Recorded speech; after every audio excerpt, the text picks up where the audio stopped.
Welcome to Brainiac, the show that winds up science till the veins throb in its neck. The big science on Brainiac tonight.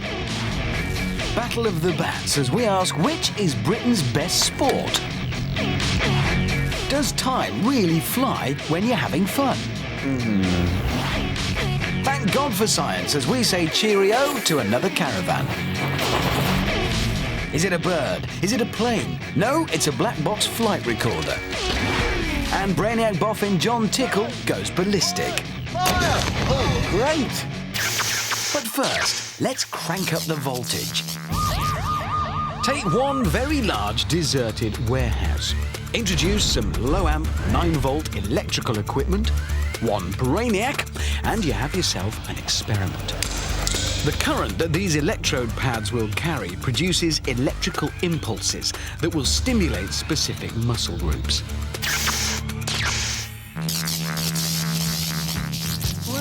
This week, we're experimenting to see if it's possible to conquer the flat pack assembly of a coffee table whilst being electrocuted.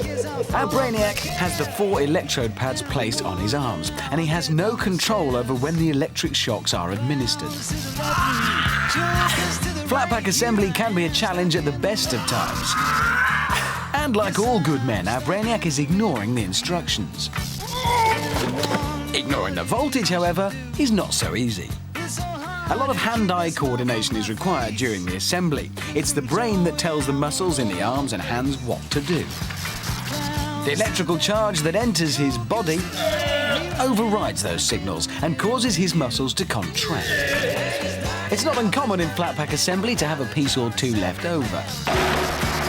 But judging by the amount of material still on the floor, this is one job that will never be completed. Flat pack assembly. One more thing you can't do whilst being electrocuted.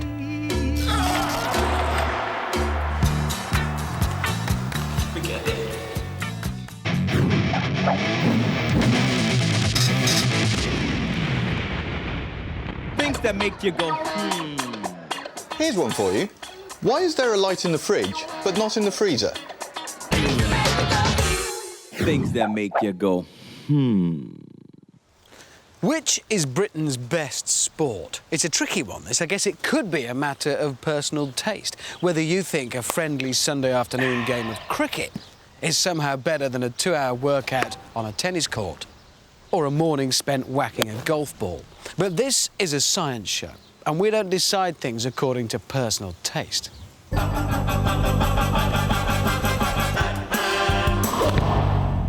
We at Brainiac have decided that the only way to determine which is Britain's best sport is to find out which one has the best bat.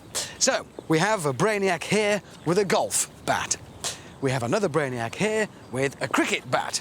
And we have a third Brainiac here with a tennis bat. Now, they each have 3 balls. They've got a golf ball, a tennis ball, and a cricket ball. And they're going to belt all 3 as far as they can. Then the one with the furthest combined distance is the best bat, and therefore, officially, Britain's best sport. OK then, Brainiacs, I think tennis balls first. OK, you ready? Go. These hard-hatted Brainiacs have to mark where the ball lands, and that's where the next hit is made from. Well, that looked surprisingly close, but I reckon tennis was ahead. OK, move on. You now take your next shot from where your first shot landed, OK? See how far they get. So, guess what? A tennis racket, the best bat with which to hit a tennis ball. Onward and up. OK, if you each find your mark, and then Brainiacs, if you move off and get ready for the next shot, really as fast as you can, disappear. Try not to get hit. Like I care at all. If you prepare for your shots, golf balls this time, all right? I can't believe how close they were after the first shot. That's amazing. Right, everybody's ready to take your shot in your own time. go. Golf balls travel the fastest of these three, at 170 miles an hour in the hands of a professional. And after that belt, tennis is last, and the golfer is now well in the lead. But is it enough? Now, the cricket ball. Right, well, bit of a gap opening up there, so let's move up and take your final shots. Bit of a specialised thing, the cricket ball, just the weight and the size of the thing. I'm worried it might just go through the tennis bat, but we'll find out on the last one. So, here we go. The final hit, the decider. Gentlemen, the prestige of being Britain's best sport rests on your performance now. The golfer is 15 yards up on the field. The club's titanium head should send this ball flying. The tennis man is seemingly out of it. With strings made of synthetic nylon gut, a dislocated shoulder seems the most likely outcome. The cricketer, willow on leather. He's on home ground now. Your own time, go. 3 wild swings. The cricket ball, the heaviest of them all at 160 grams. And it's the cricketer's hit which goes the furthest, by 25 yards. And that's it. Cricket is the winner. Question answered, no more argument. Cricket has the best bat, and therefore cricket is now Britain's best sport. Well done. And that's what Brainiac is all about, answering the really big questions in life.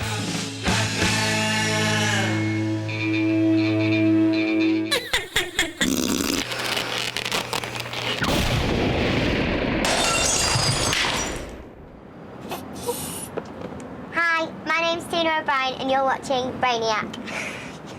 Sound like a loon.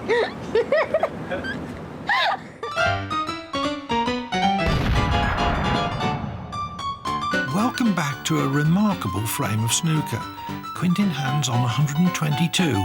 He's got to pop 5 more colours to complete a 147 maximum. Of course, Brainiac snooker combines our loathing of caravans with our love of explosions. This was Quintin on the yellow earlier. Each pocket of the table has a fuse which is lit as the ball drops down. Each fuse is attached to a caravan filled with a different explosive substance. This caravan was filled with propane and produced an explosion with a nice rich flame. So this is the green for the top right pocket. The caravan, also top right, is filled with butane. Ooh, it wobbled, but it's gone down and the fuse is lit. 125. Our Brainiac is once again up on his feet quickly. And there it goes. It's a rapid explosion and you can see the force of the blast throwing the air vent high into the sky. Butane, or C4H10, is pretty similar to propane. It's not hugely explosive, but does provide a spectacular fireball. Next, it's a mixture of acetylene and oxygen. 4 balls and 4 bangs remain.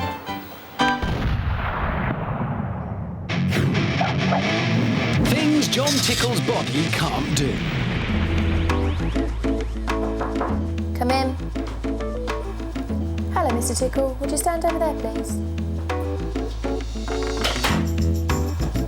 Now, Mr. Tickle, I'd like you to pinch your nose and shut your eyes. I now want you to open your mouth and tell me if this is apple or potato. Most of our ability to taste depends on smell. If that sense is blocked, only the texture of the food indicates which it is. Apple? I'm afraid it isn't, Mr. Tickle. It's potato. Goodbye. One more thing John Tickle's body can't do.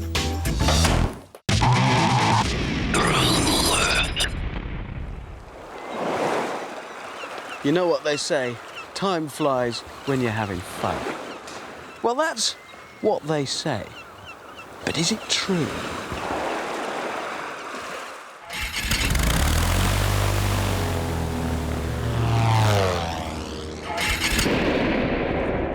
We've brought 2 volunteers into the Brainiac Lab. How you doing, all right? They've been told they're going to take part in an experiment, but we haven't told them what it's going to be about. First, their watches come off. We want them to have no measure of how long the experiment runs. Go off that way. Now we take them off to separate rooms. Gavin will be staying in this half of the lab. He'll be here for 30 minutes. And we've got him some potatoes to peel. Peel them. Meanwhile, Norman will be staying in this half of the lab. He'll also be here for 30 minutes, but he'll be doing lots of much nicer things. Starting with a tasty steak dinner from Tasty Loretta. Steak and chips, sir. At the end of the experiment, we're going to ask them how long they think it took. That way, we'll be able to see if time really does fly when you're having fun. German, Dutch or Italian lager, sir? Italian, please. Join us later in the show for the results.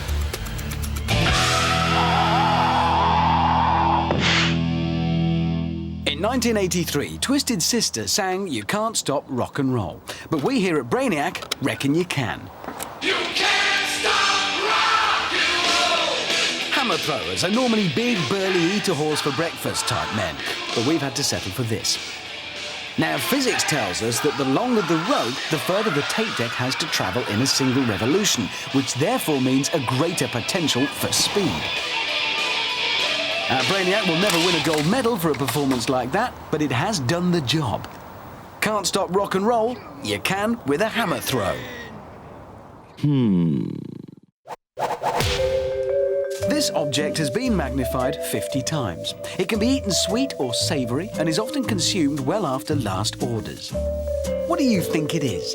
Find out after the break.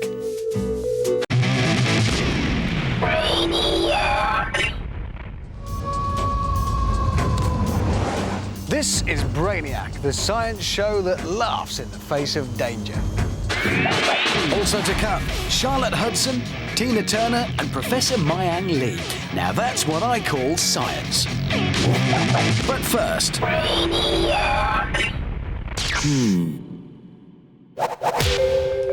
Earlier, we showed you this. It's been magnified 50 times. It can be eaten as a dessert, but most often you'll find it alongside your favourite curry. Yes, it's rice. 101 uses for a Wii!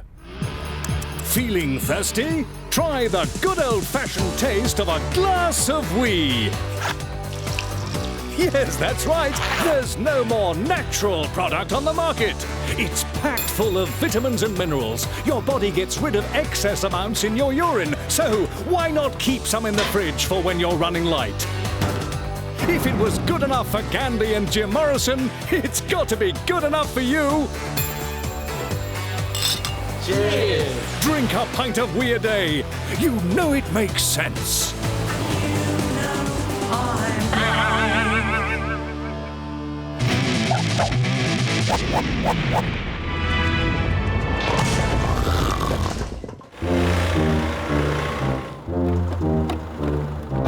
Brainiacs, as a rule, don't have much time for gardening. All that hoeing and sowing and weeding seems a bit like too much hard work. However, we do quite fancy having somewhere nice to drink our beer on long summer evenings. No garden is complete without a garden gnome, and we've got our own full-sized version. Complete with fishing rod. Now all he needs is a water feature. What about digging a pond? Well, digging's not really up our street.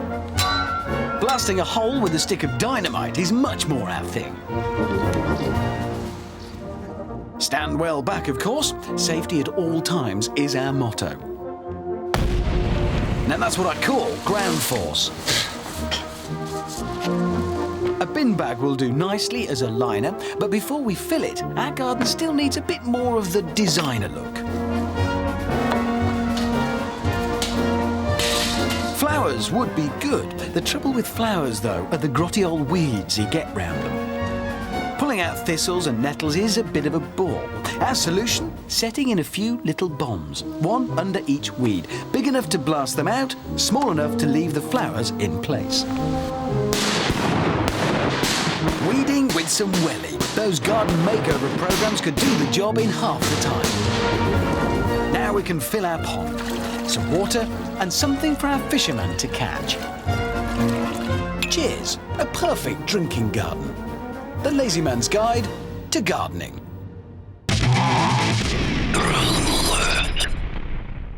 Ever wondered why your voice goes deeper the day after an evening's drinking?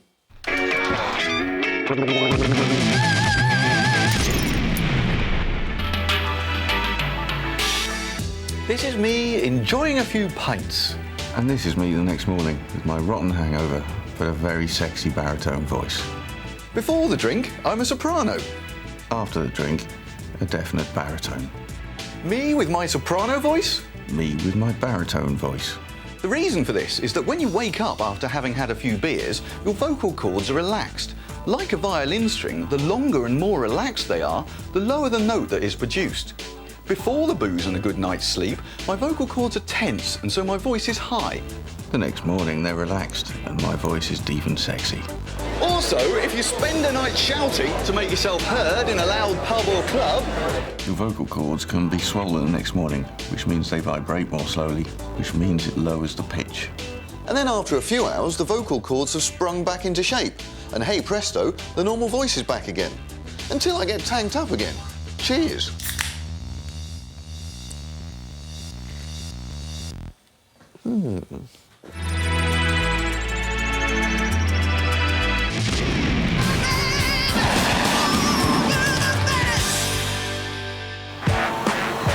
Tina Turner loves her science. Though she has, of course, now become an international singing star, she's never forgotten those school days she spent in the lab down in Nutbush. Whenever she gets a break from her busy schedule, she likes to get out her Bunsen burner and blow something up. Arriving once more at the battered car lot, Tina struggles across the debris-littered ground in her high heels. Pondering the vehicles, she chooses the silver grey one to match her natural hair colour. Tina's cunning plan this time is to use a long line of detonator cord to set off her bomb. And today she's assisted by the youngest member of her fan club, who's just found out he hasn't won Explosive of the Week. Det cord is usually ignited with a flame. Lucky that, because once again, Tina's brought her Bunsen burner. And the explosive itself, TNT, well, it is her favourite, named as it is using her own initials, the N being for Nelly. Once it's in place, Tina gets away sharpish. She's always been a bit nervous of det cord, ever since a nasty incident with her old gas cooker. Bunsen burner, Miss Turner.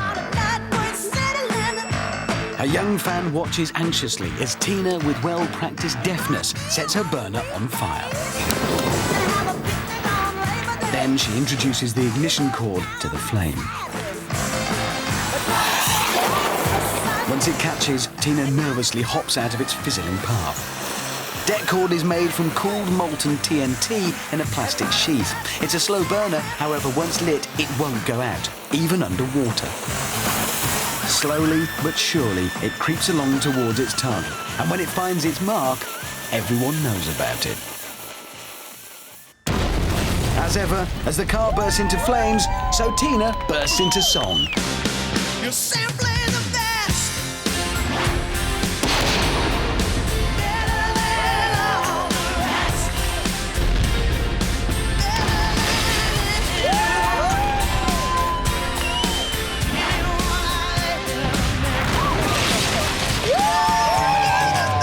Tina Turner, simply the best at science.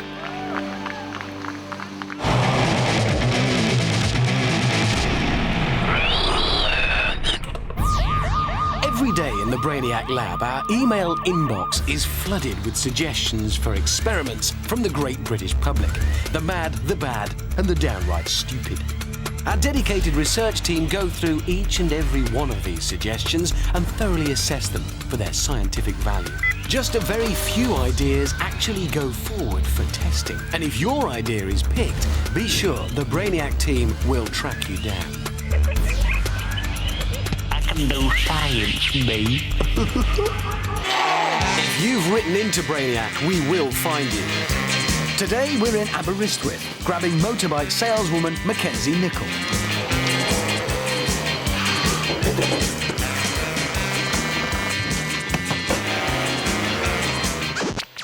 If you've got an experiment you want to do, then send us an email and we'll drag you down as well.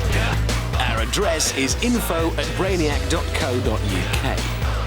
And if we do choose your experiment, this is where you'll come to get it done. Under the enthusiastic eyes of Charlotte Hudson. Today it's Mackenzie Nicol. Dear Brainiac, I want to know, what is the longest straw you can drink with? Well, Mackenzie, you've come to the right place to find out. So, let's get on with it then. One straw measures 29 centimetres. Mackenzie Nickel gets cherryade for this experiment. There was some left over from the Brainiac Christmas party. Sorry, but all the vodka got drunk. This experiment truly sucks. So Mackenzie Nickel can suck up cherryade using a straw measuring 29 centimetres. More straws. 29 centimetres. Big deal, let's face it. Kids are doing that at parties every day of the week. For some reason, you can't buy really long straws. So Mackenzie's going to have to create a custom-made sucker. This experiment's all down to lung power and the strength of the vacuum she can hold in her mouth.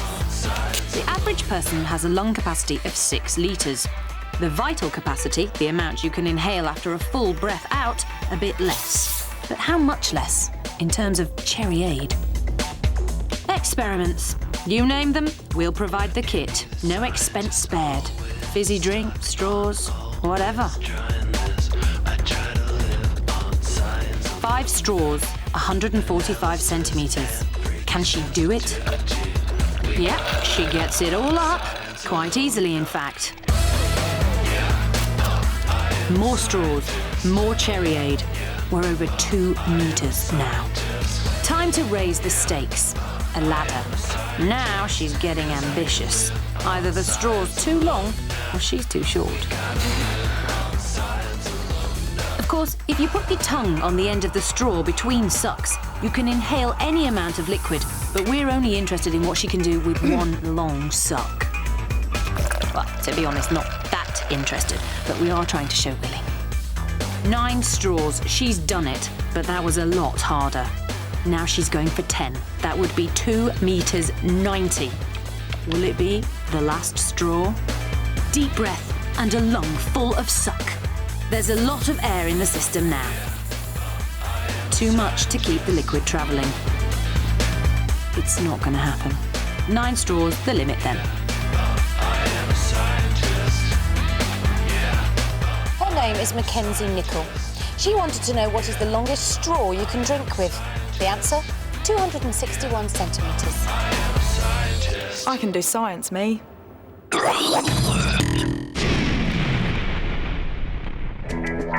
What's this? Beer. I love it. But I get so fed up with it frothing up when I pour it. Here's a tip. Try wetting the glass first. When water coats the inside, it prevents bubbles forming in the rough surfaces of the glass. So, no frothing. Try it! Cool.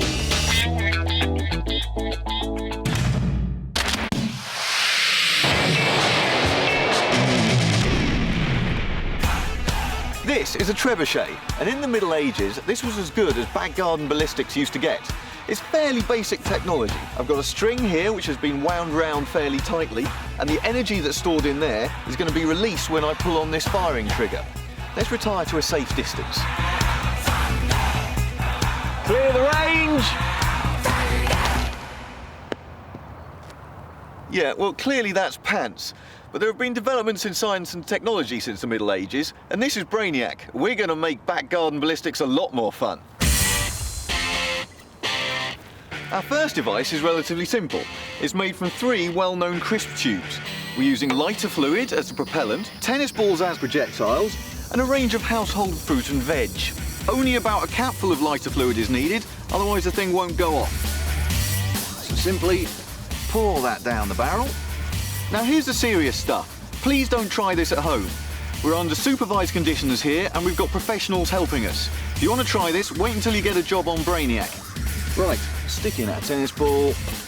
And just to be careful, we're going to be firing the gun electrically from a safe distance. Ready to rock and roll? Thank you. The range is clear. Firing in. 3, 2, 1. Fire! Oh, good Lord. Attempt number 1, no good. What we need to do is experiment with the amount of propellant we're using. For this attempt, we're going to put a lot less lighter fluid in. The fluid itself doesn't combust, it's the vapour. We've got to get the right mixture of vapour and air, otherwise the thing just won't go off. Firing in! 3, 2, 1, fire! Wow! Oh my lord, that's brilliant. Nice one, fellas. Oh, I can't wait for the fruit and veg. The tennis ball achieves a distance of 52.37 metres, and because we know our launch angle is 45 degrees, using basic physics, we can work out the peak height, which was 13 metres. And now that we have established the right amount of propellant to use, we need to find the best projectile. First up, the orange. Range is clear! 3, 2, 1, fire! Oh, great! Excellent effort. Not a bad effort by the orange, but it did lack a little juice, reaching a distance of only 50.56 and a peak height of 12.6 metres. So far in our experiment, the fruit has fared fairly well. But is the aerodynamically challenged potato up to the task? Possibly not. Firing in 3, 2, 1! I didn't see it. Where'd it go? We couldn't see where it went. Our cameramen couldn't see where it went. And that's because on closer inspection, we discovered that it never went anywhere. The air just rushes past it rather than forcing it out. So our potato registers some big fat zeros, not what you would call the most crisp performance. For our final attempt, it's more fruit. This time, it's the Granny Smith. Range is clear! Firing in! 3, 2, 1, fire! Excellent. This is what science is all about. Trial and error until you find the right result. In this case, the perfect partner for our mini mortar is the Granny Smith. Humble by name, but not by nature, as it clocks up a massive distance of 57.4 metres, and at the top of its trajectory, it was 14.34 metres high. Later in the series, we'll revisit the back garden ballistics range to see if bigger really is better. 3, 2, 1, go! Oh!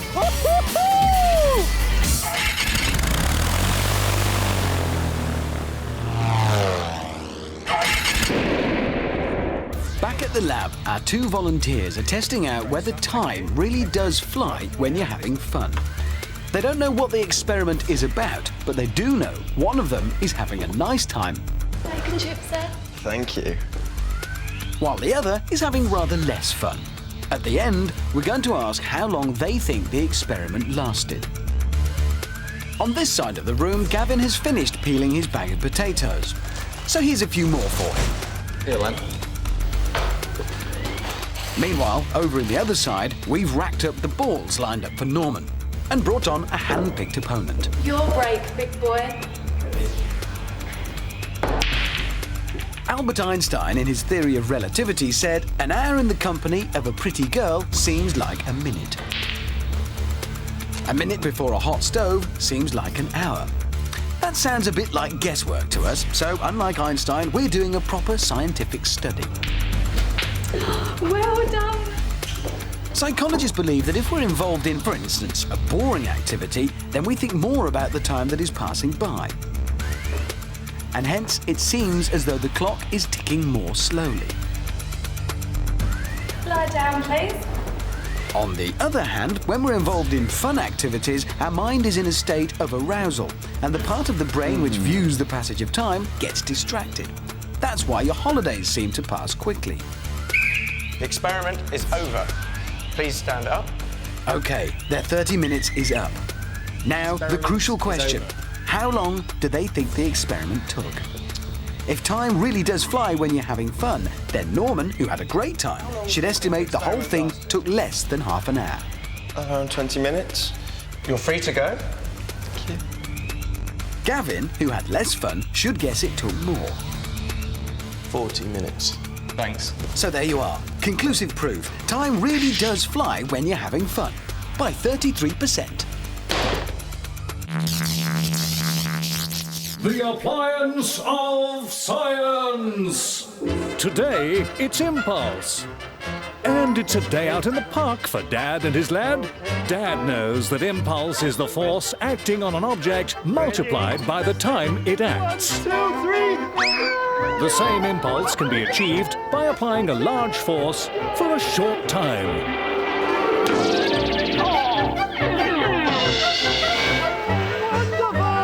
So remember, kids, don't mess with impulse.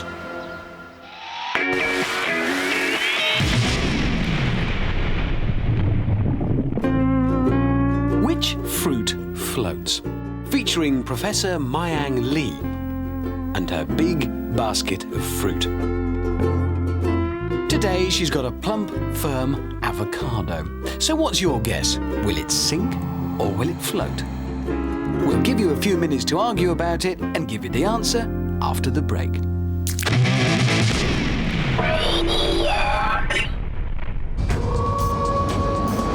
This is Brainiac, the show where we flog science senseless with a knotted rope. Still to come, lock up your medicine cabinets, Dr. Bunhead's on the loose. And get ready, it's your last chance to vote and win a day with our Brainiac babes.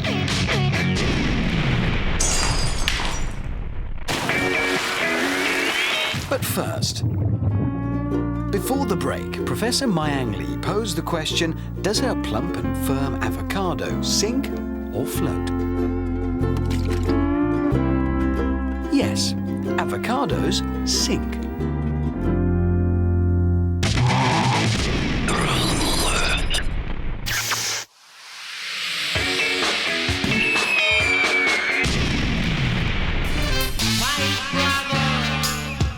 On Brainiac, we've got our hands on something a bit special. Flown in from the USA just for us. It can withstand 20,000 feet of pressure underwater. It has an astonishing fire resistance of 1100 degrees centigrade. It has a staggering impact tolerance of 3,400 Gs. We're not supposed to have it, but we have. It's a black box flight recorder, the strongest box ever made, and it's yellow. In an attempt to see just how tough a black box really is, we've already attacked it with heavy artillery from the days of old. That was a walk in the park for our so-called indestructible object, so we decided to turn up the heat to high, over 1,000 degrees Celsius in fact. This is a napalm explosion, and amazingly our black box was still in one piece.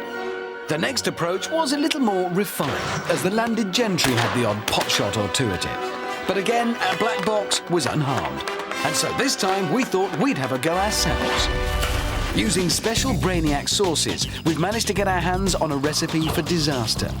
It's a concoction of volatile acids that for legal reasons we won't name. They are, however, like our Brainiacs, highly unstable.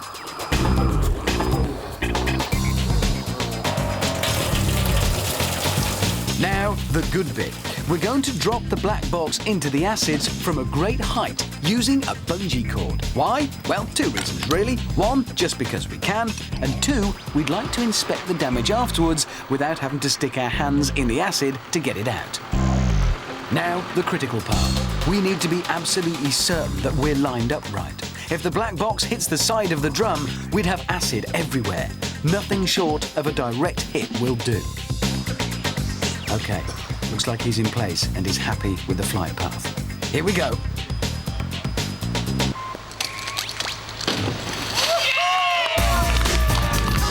The plan working to perfection so far as we score a direct dunk into the acid bath. Time now to see what damage has been done. And amazingly, all that appears to have happened is that some of the dirt has been loosened and it looks a little cleaner. Another story of survival for our black box. Next time, we sink the boot in with one big foot.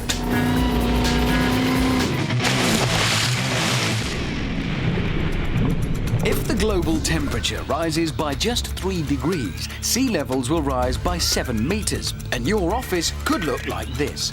Hello. If this catches you by surprise whilst you're beavering away, which office product should you grab to help you keep your head above water? So far, we've established that it's best to steer clear of PC monitors and anything made of cardboard. But get your hands on any product that has trapped air in it, and it's all plain sailing. Well, that's the high water level alarm, and our office junior knows the drill. Which office product is he going to go for?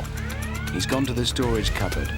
And this could be a stroke of genius, because these aren't just ordinary brown envelopes, they're lined with bubble wrap. He's obviously learned a lesson from the previous experiments. The big question is, though, will it support his weight? And he's in. Judging by the way he bobbed up there, I'd say these will be quite successful. And yes, they're providing excellent buoyancy for our 11.5 stone junior. So, padded envelopes, also an office buoyancy aid.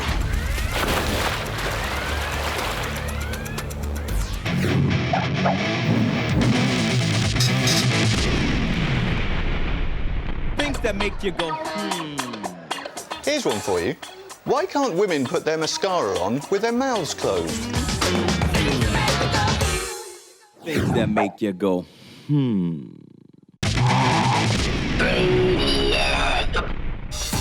Big John is 7'3" and Little John is 3'11". This is tall v small, where we ask the question, which is best? We already know that it's better to be tall when trying to negotiate your way down London's Oxford Street, the busiest street in the world. And when it comes to step aerobics, it was the tall guy once again that put his best foot forward. Today, it's hide and seek, and our boys are once again going head to head. Well, they are with the help of a ladder.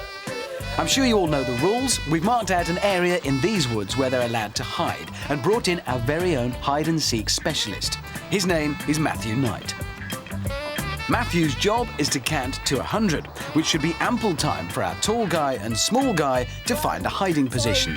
3, 4, 5, 6. Camouflage is blending in with your surroundings, and most species of animals have developed some sense of it to help them find food and avoid attack. In these surroundings, the tall, timber-like structure of Big John might just give him the edge. Our small guy is using his height to advantage as well, though, keeping low to the ground, hiding in this small hollow. 71, 72, But our tall guy seems to be struggling to find a spot, and with the pressure growing, he opts for something else tall and skinny, a tree. It might not be the best choice, but from the right angle, he is hard to spot. 98, 99, 100, coming ready or not? Right, Matthew is now on the hunt, and the clock is running. He's just walked right past our small guy's hiding spot. That's a good sign for him.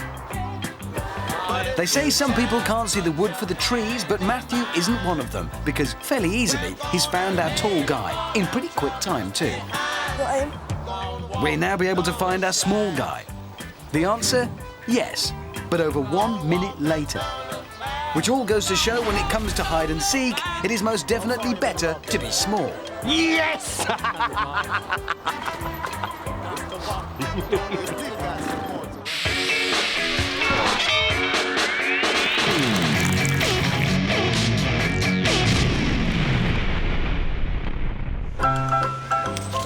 Pub Science, the Brainiac alternative to Alco Pops. I bet you that fiver I can make water magnetic. No, serious. I've got the bits here already. I've already brought them with me. I prepared a bit earlier. All you need is a bottle and a pin to make a little hole down the bottom. Just poke a little hole like that. And then a balloon. So you need a bit of electrostatics here. And there's our stream of water going in here. And watch, I can move it. It's not really magnetic, it's electrostatic attraction. Can you see? Oh, sorry, mate. Oh. Sorry, mate. What's going on here? Sorry. I'm not the science boy, I've told you!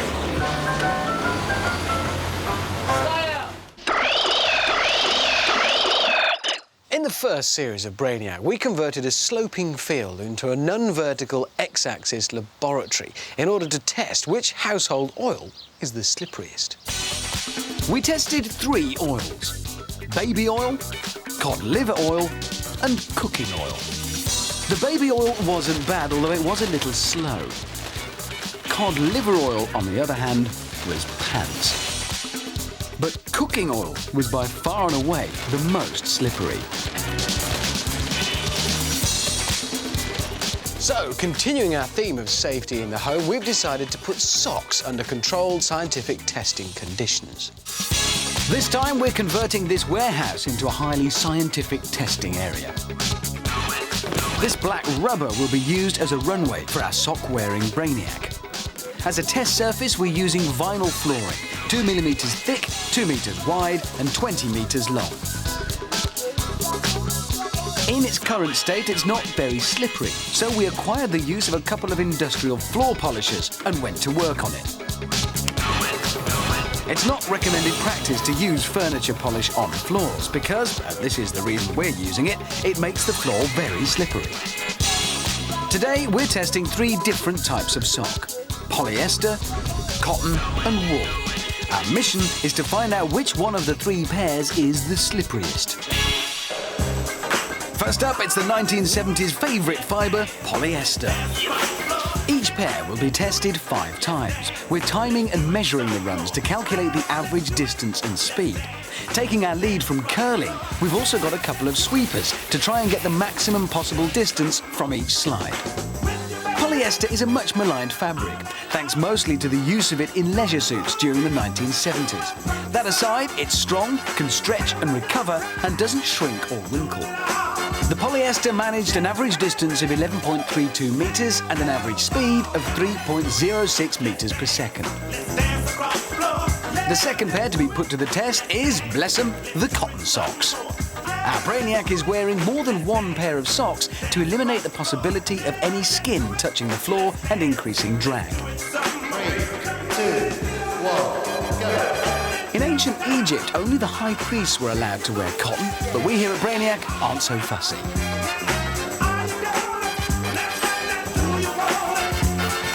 After 5 runs, the results for our cotton socks show they are more slippery than polyester, with an average distance of 11.85 metres and an average speed of 3.10 metres per second.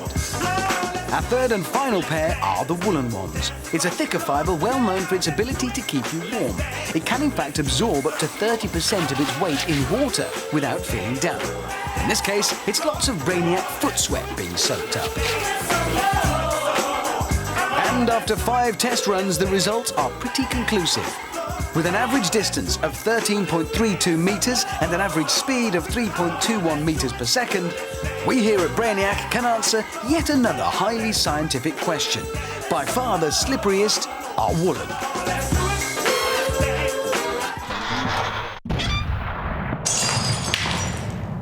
Explosive of the week. We're down at Big Bang Farm. The girls are having a jolly egg and spoon race. Enough of breaking eggs, though. These girls want to make a mess of something much bigger. So they're going to pick an explosive and then blow something up. And for the very last time, you get a chance to rate the explosive and join the girls blowing something up in our last show. Today, they've decided to pick a brand new explosive, emulsion, a banger which explodes with a high degree of scatter. And today they've opted to blow up all their seaside toys. 3 of their closest friends will be watching the bang go off and then give marks out of 10. And if you want to take part, digital satellite viewers press the red button now. Or you can text us on 87654. Rate the explosion out of 10 to enter our draw. Just text BANG, leave a space, and you'll score between 1 and 10. Emulsion produces a huge amount of gas when it goes up. A very stable explosive, it needs a good charge to set it off.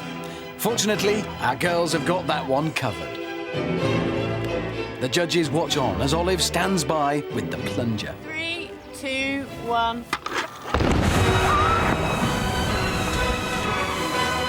Well, that made a good mess, but what did the judges reckon? Yep, Beryl was keen. She gives it a very commendable 8. Mavis, not such a fan of airborne sambo, just a 5 from her. And Hilda agrees, a mealy-mouthed 6. And that's it for our girls until the final show. Will you be there too?